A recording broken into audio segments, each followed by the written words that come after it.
Kevin De Bruyne has been speaking about you, and he says that he thinks you're unfairly targeted, as a lot of English players are. He says because he thinks of this English mentality of criticising their own, so that if Italian players, for example, went out or for a night out, they wouldn't be treated in the same way as when English players are spotted out on a night out. Do you think he's right? I'll ask you, do you? Yeah, I think he is right. I don't know. I want to be friends with you all. No, I can obviously see where he's coming from a little bit. But, you know, I think that's just the way, you know, it is in this country. You know, and especially if you myself, playing, you know, for one of the biggest clubs in the world who are winning trophies, you know, every single year. And obviously, you know, when I have a price tag on my head that I have, you know, people are gonna want to talk. So it's just something, you know, that I need to, you know, I keep going back to it, saying embracing it, and it's just part and parcel, really. But yeah, I do see where he's coming from a little bit. Are you struggling with that a little bit? I mean, look, when you go to a club like City, you have to be a bit patient in taking your opportunities and knowing you're not going to play every game. You didn't have that at Aston Villa, obviously. So I just wonder whether that's hard for you. I wonder whether that's more difficult for you to adjust when you were the main man, first name on the team sheet, and now you're at a world-class club where you're not necessarily. And that must be quite difficult to take sometimes. Yeah, of course, because it's all I've ever been used to, you know, especially the last, before I moved to City, 3-4 years. I knew that I was going to play every game, every minute of every game. And, you know, I was captain there, and like he says, you know, I was one of the first names on the team sheet. When, you know, you come to now a club like City, who just, obviously this is no disrespect to the people that I was with at Villa, you know, it was a brilliant club with very good players. But, you know, when you come to City and you have the likes of Kevin, Phil, you know, I could go on and on. It's difficult, you know, we've even got a fullback at the moment in João Cancelo, I reckon one of the best wingers in the world.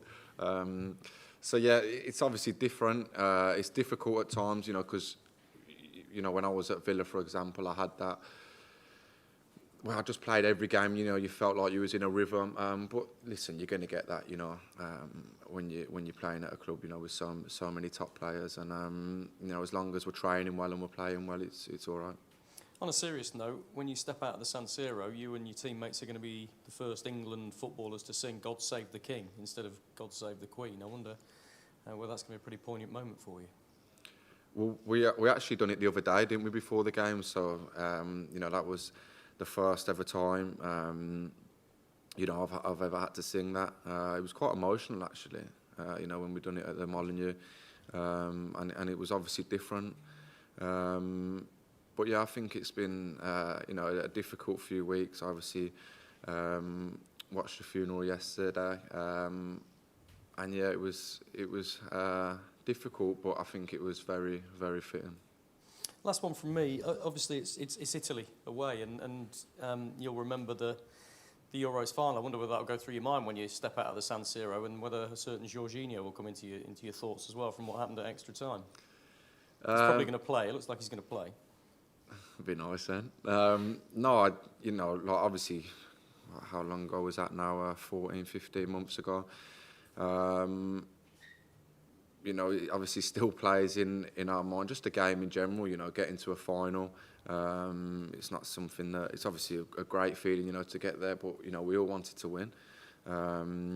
Going to the San Siro, it's an iconic stadium, somewhere that I've never been. I've always wanted to play there or even go there as a fan. So yeah, no, it'll be unbelievable. Obviously, I know you touched on the Jorginho tackle. I've obviously played against him a lot in my career.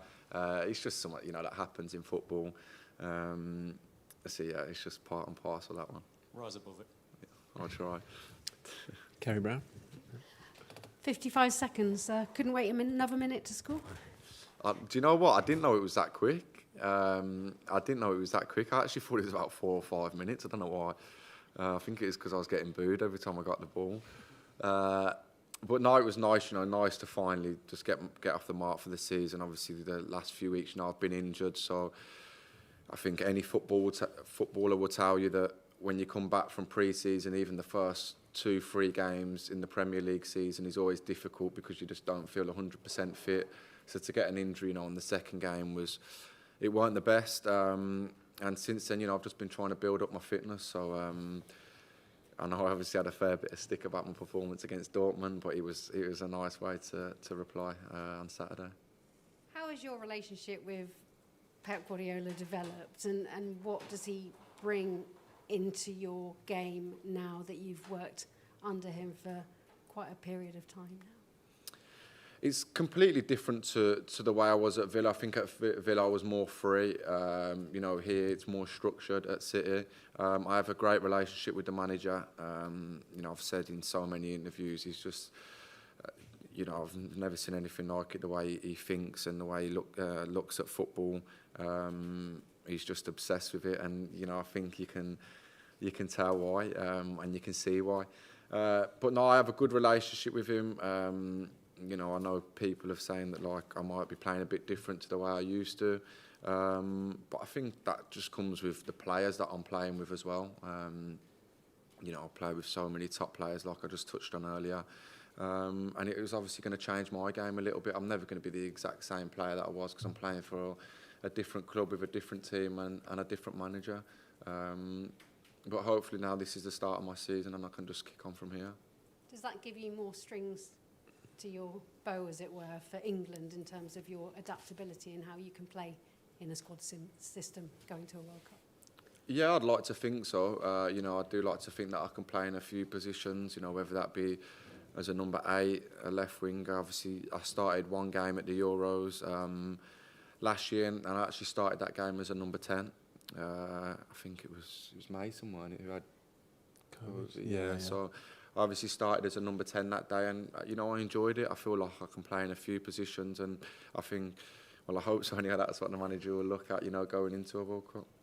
And how reassuring is that? We've seen with Harry Maguire, he's not been getting starts for Manchester United, but he's into the squad. You've been out injured. Did Gareth speak to you beforehand about coming into the squad? He seems to really appreciate what everyone's contributed before rather than injuries setting anyone back and stopping them coming back to a camp. No, I didn't actually speak to him before we joined up. Like you said, I've been injured. I know that a few of the lads haven't been playing, but I think you can't fault what certain people have done for this country when they've been given the chance. The likes of Harry, even obviously Luke, Pickford, who have all been brilliant. Whether it was at the Euros or at the World Cup. So yeah, I'm sure they've probably had a chat with the manager. We see it day in, day out at training how good of players they are. So yeah, I think it's fair enough. And in terms of your relationship with Gareth Southgate and spending more time on the training ground and what you can do, you were coming on quite often as a substitute in the Euros, but that role's really building for you now. How has that changed, do you think? No, honestly, I'm not just saying this. I have a great relationship with him. I think I'm not too sure how many caps I've actually got now for England. And they've all been under him. Like you touched on, that I've obviously come on a lot during the Euros as a sub. But listen, I'd obviously love to play every game, but I'm here. It's a squad. It's a big squad with top players all over. So if that was my role, then that's fine. I'll just do whatever I can, to try and help the team. It's 2 months till the World Cup kicks off. It's crazy, isn't it? Someone said to me actually the other day that I think the England team meet up in 8 weeks. I think it was yesterday. So I think it's something, everyone in the country, can be so excited for. When you look at the results of the last 2 competitions, the Euros and the World Cup in 2018, they've been brilliant. So, it's down to us now to try and go one further. And, even when I've done press and stuff at the Euros, one thing that I love is, the way the whole country did come together for the World Cup and for the Euros.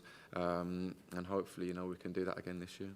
You've got Italy and Germany. Great pedigree, European champions. Germany that you did so well against.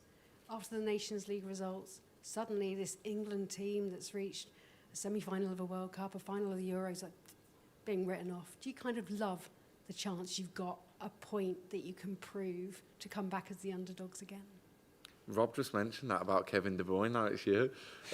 No, listen, I think, if you have a few bad results, people are going to you know, even jump on the bandwagon a little bit. Listen, I think before that, you know, everyone was saying how good we are and how, you know, how well we'd been doing. You know, we hadn't been beat, I think, over 90 minutes, was it, for so long. So, yeah, I wouldn't really say, you know, we're underdogs or anything. We know what talent we have in our dressing room. And like I says, one thing that I do love about when you go to these tournaments, or even when I watched as a fan, is how everyone comes together. So I'm sure we'll have the full support of everyone. And, yeah, like you said, you know, 2 months, it can't come quick enough. I just obviously hope for myself, you know, that I'm playing regularly for Man City and performing, and hopefully, you know, I'll be on the plane. You're just talking about like maybe trying to live up to Ronaldo with more goals and assists. But what has Haaland given you any insight into mentality or anything that you take from his game, and anything he's taken from your game? I know it's a short period of time.